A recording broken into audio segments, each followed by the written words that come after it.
लेकिन एक फर्क होता है सड़क और संसद में। तो लड़ करके हम जो सेकुलर संविधान को बचाने की बात कर रहे हैं, तब आप कह रहे हैं साहब की बुनियादी मुद्दों पे बात होनी चाहिए।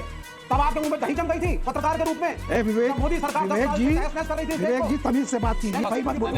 विवेक, मुझे सुधारोगे यार, मुझे सुधारोगे, मुझे आप बताओगे। एंकर को कीजिए, मेरा नाम मत लेना।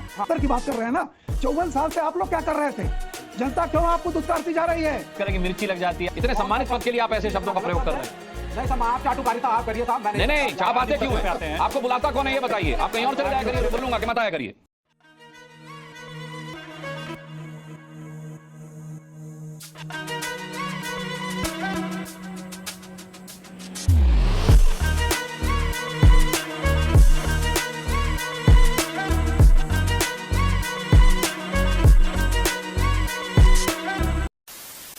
नमस्कार दोस्तों, स्वागत है आप सभी का। आप देख रहे हैं द खबरी शो। दोस्तों, आज की डिबेट वीडियो होने वाली है न्यूज एंकर अनुराग, वरिष्ठ पत्रकार रामकृपाल सिंह और लिबरांडो विवेक श्रीवास्तव के बीच में। दोस्तों, कल राहुल गांधी के द्वारा हिंदुओं को लेकर संसद में दिए गए बयान को लेकर चल रही डिबेट में विवेक श्रीवास्तव वरिष्ठ पत्रकार के साथ बदतमीजी करने लगा और न्यूज एंकर अनुराग को चाटुकार बताने लगा, जिसके बाद पहले तो वरिष्ठ पत्रकार ने इसको धोया और उसके बाद न्यूज एंकर ने इसको लात मार के भगा दिया। दोस्तों, वीडियो बहुत मजेदार होने वाली है, आपसे अनुरोध है अंत तक जरूर देखना।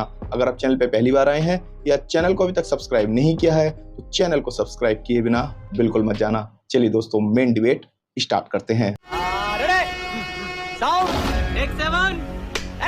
बहुत वरिष्ठ पत्रकार रामकृपाल सिंह जी भी हैं। रामकृपाल सिंह जी, राहुल गांधी से गलती हुई या ये राहुल गांधी का 2.0 अवतार वाकई सरकार के लिए परेशानी का सबब बन जाएगा?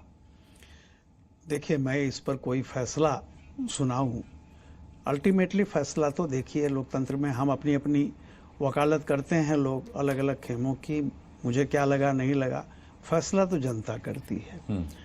और वो जनता ने अभी 4 जून को जो फैसला किया है वो फैसला सबके सामने है। मैं समझता हूँ कि लोकतंत्र की जो सबसे छोटी परिभाषा है वही है कि बहुमत का शासन और विपक्ष का सम्मान, यही होता है और ये होना भी चाहिए। Rule of majority and scope for minority. बड़े सम्मानजनक ढंग से, और मैं सब साथियों से, देखिए हम भी जानते हैं there is always a gap between rule and reality. बहुत फर्क होता है, लेकिन एक फर्क होता है सड़क और संसद में।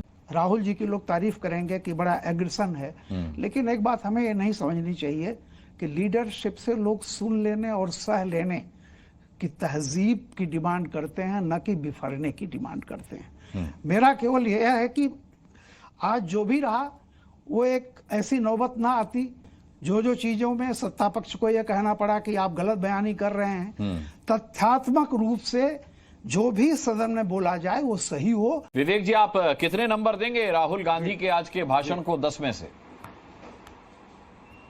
देखिए, इस देश के पत्रकार जब बायस होना शुरू हो जाएं, खासकर वरिष्ठ पत्रकार रामकृपाल जी, बहुत डिबेट्स करी है मैंने इनके साथ, या आप वन साइडेड ही बोलेंगे? रमेश भिदूरी के बारे में आप क्या बोलेंगे जब गालियां दी जा रही थी? हरिद्वार के धर्म सांसद राहुल गांधी पर डिबेट है, उस पर आ जाइए। आप बोलने दीजिए जरा मुझे। बोलिए। मैं राहुल गांधी पे आ रहा हूँ, मुझे टोकियो मत। अच्छा। आप बहुत लेट आए हैं और कम समय मुझे मत दीजिएगा कृपा करके। जब जंतर मंतर के ऊपर नारे लगते हैं मुसलमानों को कटवाने के लिए, तब ये क्या बोलेंगे? देर आए लेकिन दुरुस्त आए विवेक जी। ये इस देश को, हाँ नहीं बिल्कुल, ये प्रधानमंत्री और ये पार्टी देश को किस दिशा में ले जा रहे थे रामकृपाल जी, आपको दिख नहीं रहा था? कितना मिलिटेंट हिंदुत्व को क्रिएट करने की कोशिश की जा रही थी, आपको दिख नहीं रहा था? गोली मारो सालों को जब बोला जा रहा था, आपको दिख नहीं रहा था? और आज उस लड़ाई को लड़ करके हम जो सेकुलर संविधान को बचाने की बात कर रहे हैं, तब आप कह रहे हैं साहब की बुनियादी मुद्दों पे बात होनी चाहिए। तब आपके मुंह में दही जम गई थी पत्रकार के रूप में। विवेक, मोदी सरकार 10 साल से तहस-नहस कर रही थी इस देश को। विवेक जी, तमीज से बात कीजिए, मुंह में दही फही मत बोलिए। थोड़ा संयमित रहिए विवेक जी। मैं दर्ज करता हूं, अपनी उम्र का ख्याल रखो। और तुमसे मैं ज्यादा उम्र हूँ, तुमसे ज्यादा लेफ्ट रहा हूँ, तुमसे ज्यादा मैंने कार्ल मार्क्स को पढ़ा है जी। आप कृपया हमें भाषण न दें। अपनी बात आप कहिए, अपनी बात आप कहिए आप प्लीज। नहीं, आप पत्रकार होकर के आज अगर राहुल गांधी, अरे मुझे सुधारोगे यार, मुझे सुधारोगे, मुझे आप बताओगे,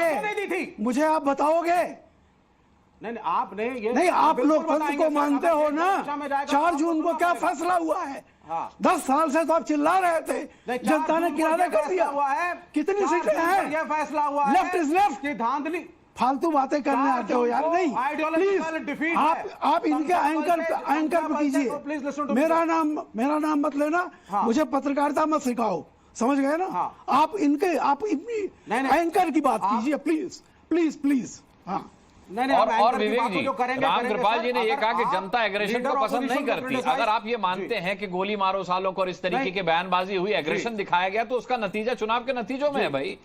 जी बोलिए।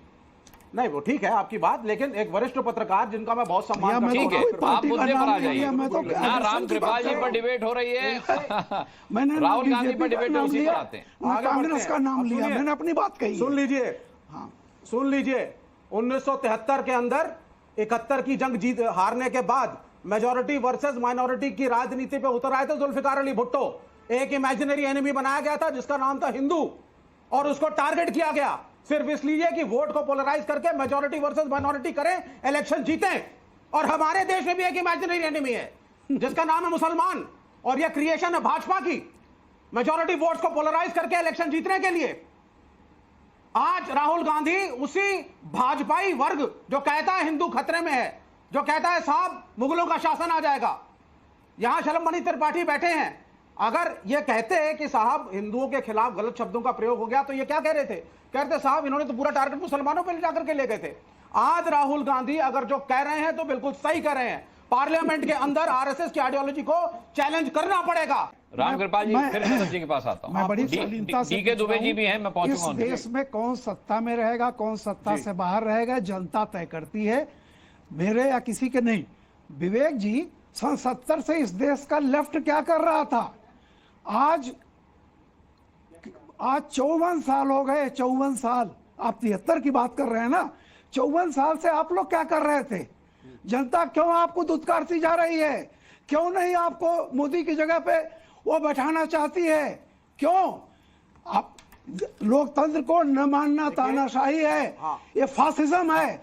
और मैं दुर्भाग्य से कहता हूं कि हमारे यहाँ के लेफ्ट लोग आज कांग्रेस का समर्थन करके वे वो काम कर रहे हैं जिसका दुनिया में कहीं भी वामपंथ ने नहीं किया, कहीं भी वामपंथ ने नहीं किया।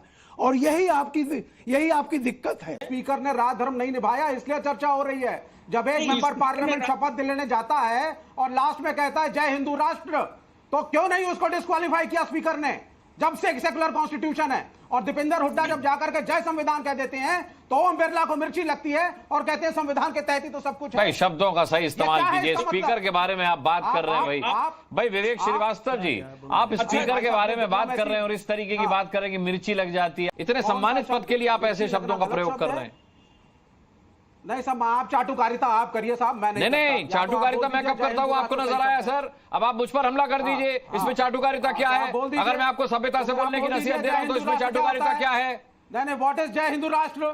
नहीं, जय हिंदू राष्ट्र और मिर्ची लगने में कोई फर्क है कि नहीं है? आप बोल दीजिए। विवेक श्रीवास्तव, मिर्ची लगने में कोई फर्क है कि नहीं है? तो जी टेलीविजन मेरे लिए सभी सम्मानित मेहमान है, लेकिन आप इस तरीके से यहाँ अपने अपमान की डिक्शनरी खोल के मत बैठिए। तमीज से बात कीजिए, मैं सबको बराबर मौका दे रहा हूँ। नहीं दे रहे क्या? जी टीवी और आप चाटुकार बोल रहे हैं मेरे को। एंडोर्स करते हैं। जनता ने निकाल के बाहर फेंक दिया आपको, लेकिन आपको बोलने की तमीज नहीं आई अभी तक। कमाल कर रहे हैं आप। मैं आपको सभ्यता सिखा रहा हूं, आप मुझे चाटुकार कह रहे हैं। विवेक जी चुप हो जाइए, अब शांत हो जाइए। अब आपकी बारी पे बोलिएगा। आप जब बोलते हैं कोई नहीं बोलता है। नहीं, जब मैं डिसेंटली बात कर रहा हूं आप भी डिसेंटली बात करिए। आप मैं कह रहा हूं आप शांत हो जाइए। आप यहाँ सबको नसीहत देने के लिए नहीं आए। आप मेरे सम्मानित गेस्ट हैं, जो पूछा जाए उस पर जवाब दीजिए। अनुराग जी, आपत्ति आप दर्ज करा सकते मुझे हैं, बताएंगे असभ्यता नहीं देंगे आप। मैंने आपत्ति कौन सा दर्ज करा बड़ा सकते हैं, पूछा है? आलोचना कर सकते हैं, असभ्यता नहीं देंगे आप। जो मन में शब्द आएगा वो नहीं बोलेंगे आप। सभ्यता आपने दिया है। मैं बोलूं? मुझे मत आपने सिखाइए। कैसे बोला कि रामकृपाल जी को मैं पत्रकारिता स्पीकर सिखा रहे हैं, मुझे एंकरिंग सिखा रहे हैं। बताइए ना। राजनीति आपको नहीं आई, जनता ने निकाल के बाहर कर दिया, आपको खारिज कर रखा है। आपको इतना बोलने का मौका दे रहा हूं, सौभाग्य समझिए आप। मत बुलाया करिए आप। मत आया करिए आप, मत आया करिए, मौका। मत आया करिए, मना कर दिया करिए, मना कर दिया करिए साहब। ये तो आपका विवेक है। आप आते क्यों हैं? आपको बुलाता कौन है ये बताइए। आप कहीं और चले जाया करिए जो बुलाता हो। खैर, अखिलेश प्रताप सिंह जी, मैं बार बार कह रहा हूं सभी मेरे सम्मानित हैं। अगर फिर भी आप ये सुनना चाहते तो मैं बोलूंगा कि मत आया करिए। निकल लो। पहली फुर्सत में निकल, कोई जरूरत नहीं हिंदुस्तान को तेरी, निकल, समझा? खाता इधर का, गाता है उधर का, पहली टिकट निकाल और भाग उधर।